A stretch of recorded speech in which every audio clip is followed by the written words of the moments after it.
Hi friends, അപ്പോൾ ഇന്ന് ഞാൻ വന്നിട്ടുള്ളത് ഒരു സാമ്പാർ റെസിപ്പി ആയിട്ടാണ് കേട്ടോ. വഴുതനങ്ങ വെച്ചിട്ടുള്ള സാമ്പാറാണ് തയ്യാറാക്കാൻ പോകുന്നത്. അപ്പോൾ അതിനായിട്ട് 2 ഉരുളക്കിഴങ്ങ്, ഒരു സവാള, ക്യാരറ്റ്, വഴുതനങ്ങ, തക്കാളി എന്നിവ എടുത്തിട്ടുണ്ട്.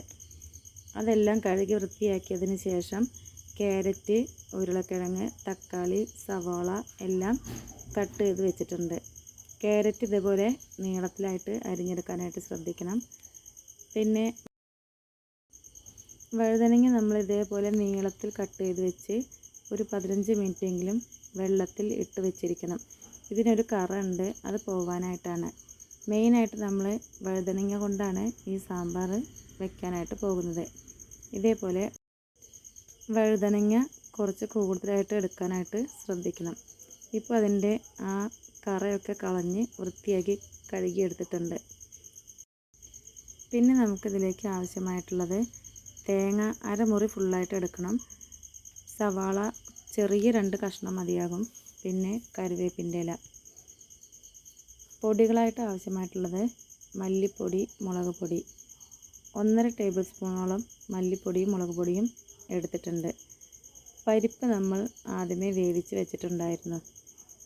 കറി എത്രയാണോ വെക്കുന്നത് അതിനനുസരിച്ചിട്ട് പരിപ്പ് എടുത്ത് വേവിച്ച് വയ്ക്കുക. വേവിച്ച പരിപ്പിലേക്ക് ഉരുളക്കിഴങ്ങ്, ക്യാരറ്റ് നീളത്തിൽ അരിഞ്ഞെടുത്തത്, തക്കാളി എന്നിവ ചേർത്ത് കൊടുക്കുക. മഞ്ഞൾപ്പൊടിയും പാകത്തിന് ഉപ്പും കുറച്ച് സാമ്പാർ പൗഡറും ചേർത്ത് കൊടുത്ത് നന്നായിട്ടൊന്ന് ഇളക്കി കൊടുക്കുക.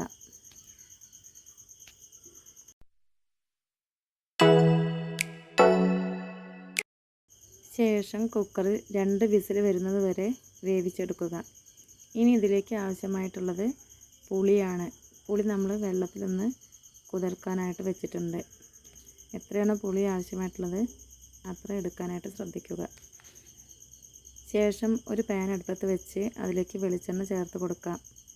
വെളിച്ചെണ്ണ ചൂടായി വരുമ്പോൾ അതിലേക്ക് ഉലുവ ചേർത്ത് കൊടുക്കുക. ഉലുവ നന്നായി മൂത്ത് കഴിഞ്ഞാൽ അതിലേക്ക് തേങ്ങ, കറിവേപ്പിൻ്റെ ഇല, സവാളയുടെ ഒരു കഷ്ണം എന്നിവ ചേർത്ത് നന്നായി മൂപ്പിച്ചെടുക്കുക. തേങ്ങ നന്നായി വറുത്തെടുക്കാനായിട്ട് ശ്രദ്ധിക്കണം. ഇപ്പോൾ തേങ്ങ വറുത്തെടുത്തിട്ടുണ്ട്. ഇതിലേക്ക് കായം പൗഡറാണ് ചേർത്ത് കൊടുക്കുന്നത്. കായം പൗഡർ അല്പം ചേർത്ത് കൊടുക്കുക. ശേഷം പാൻ ചൂടായി വെളിച്ചെണ്ണ ചൂടാക്കി അതിലേക്ക് സവാള ചേർത്ത് കൊടുക്കുക. സവാള നന്നായി വഴണ്ടി വരുമ്പോൾ അതിലേക്ക് വഴുതനങ്ങ ചേർത്ത് കൊടുക്കുക. വഴുതനങ്ങയും നന്നായി വഴറ്റിയെടുക്കുക. ഇളക്കി കൊടുക്കുമ്പോൾ പതുക്കെ ഇളക്കി കൊടുത്ത് വഴറ്റിയെടുക്കാൻ നോക്കുക. ഒരു 5 മിനിറ്റ് നമുക്ക് അടച്ച് വെച്ച് വേവിച്ചെടുക്കാം. അപ്പോഴേക്കും തേങ്ങ വറുത്തത് അരച്ചെടുക്കാം. അല്പം വെള്ളം ചേർത്ത് നൈസായി അരച്ചെടുക്കുക. തേങ്ങ അരച്ചെടുത്തിട്ടുണ്ട്. അപ്പോഴേക്കും വഴുതനങ്ങ നന്നായി വഴണ്ടി വന്നിട്ടുണ്ട്. ഈ സമയം പൊടികൾ ചേർത്ത് കൊടുക്കുക.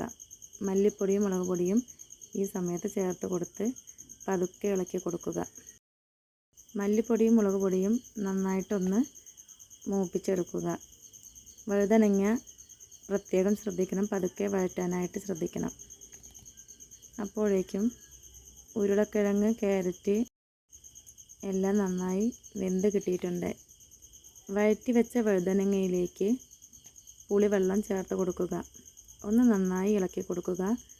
വഴുതനങ്ങ പതുക്കെ ഇളക്കി കൊടുക്കേണ്ടതായിട്ടുണ്ട്. ഒന്ന് തിള വരുമ്പോൾ വേവിച്ച് വെച്ച പരിപ്പും തക്കാളി, ഉരുളക്കിഴങ്ങ് എന്നിവ ചേർത്ത് കൊടുത്ത് ഒന്നുകൂടെ തിളപ്പിച്ചെടുക്കാം. നന്നായി തിള വന്നു കഴിഞ്ഞാൽ ഇതിലേക്ക് അരച്ച് വെച്ച തേങ്ങ ചേർത്ത് കൊടുക്കുക. നന്നായിട്ടൊന്ന് മിക്സ് ചെയ്യുക. ഉപ്പ് പാകമാണോ എന്ന് ശ്രദ്ധിക്കണം. ശേഷം കുറച്ച് മല്ലിച്ചെപ്പും കറിവേപ്പിൻ്റെ ഇലയും ചേർത്ത് കൊടുക്കുക. ഒന്നുകൂടെ ഇളക്കി കൊടുക്കുക. വഴുതനങ്ങ ആയതുകൊണ്ട് ഇളക്കുമ്പോൾ പ്രത്യേകം ശ്രദ്ധിക്കണം. സാമ്പാർ റെഡി ആയിട്ടുണ്ട്.